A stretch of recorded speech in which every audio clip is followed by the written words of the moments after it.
Isaiah 36.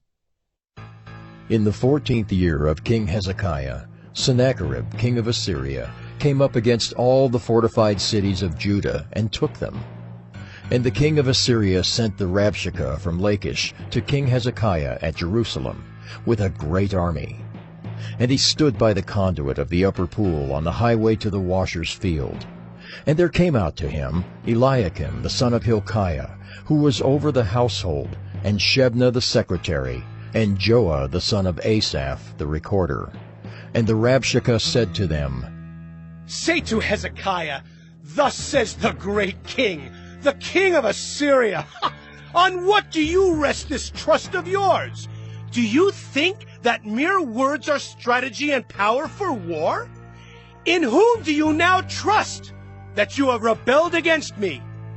Behold, you are trusting in Egypt, that broken reed of a staff, which will pierce the hand of any man who leans on it.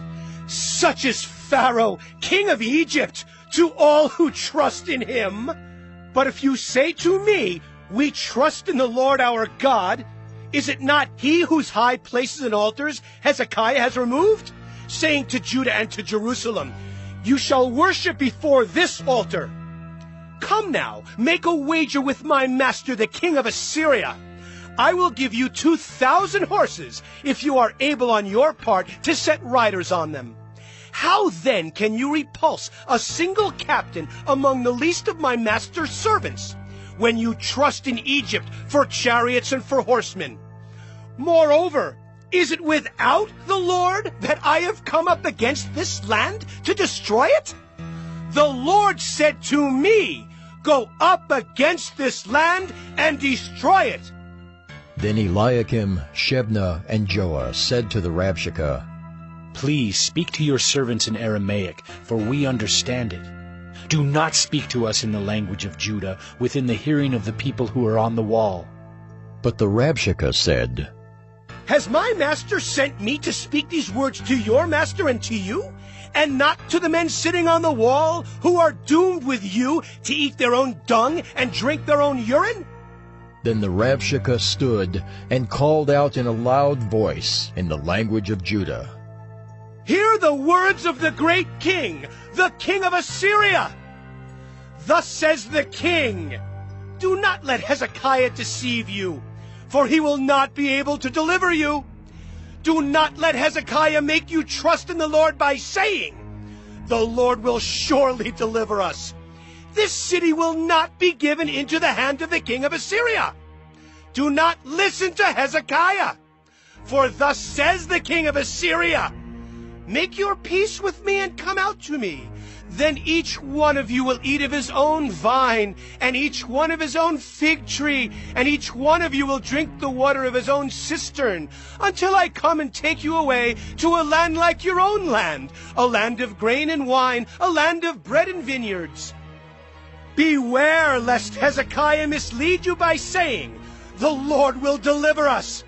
Has any of the gods of the nations delivered his land out of the hand of the king of Assyria? Where are the gods of Hamath and Arpad? Where are the gods of Sepharvaim? Have they delivered Samaria out of my hand? Who among all the gods of these lands have delivered their lands out of my hand, that the Lord should deliver Jerusalem out of my hand? But they were silent, and answered him not a word, for the king's command was, Do not answer him. Then Eliakim the son of Hilkiah, who was over the household, and Shebna the secretary, and Joah the son of Asaph the recorder, came to Hezekiah with their clothes torn, and told him the words of the Rabshakeh. Isaiah 36. In the 14th year of King Hezekiah, Sennacherib, king of Assyria, came up against all the fortified cities of Judah and took them. And the king of Assyria sent the Rabshakeh from Lachish to King Hezekiah at Jerusalem with a great army. And he stood by the conduit of the upper pool on the highway to the washer's field. And there came out to him Eliakim the son of Hilkiah, who was over the household, and Shebna the secretary, and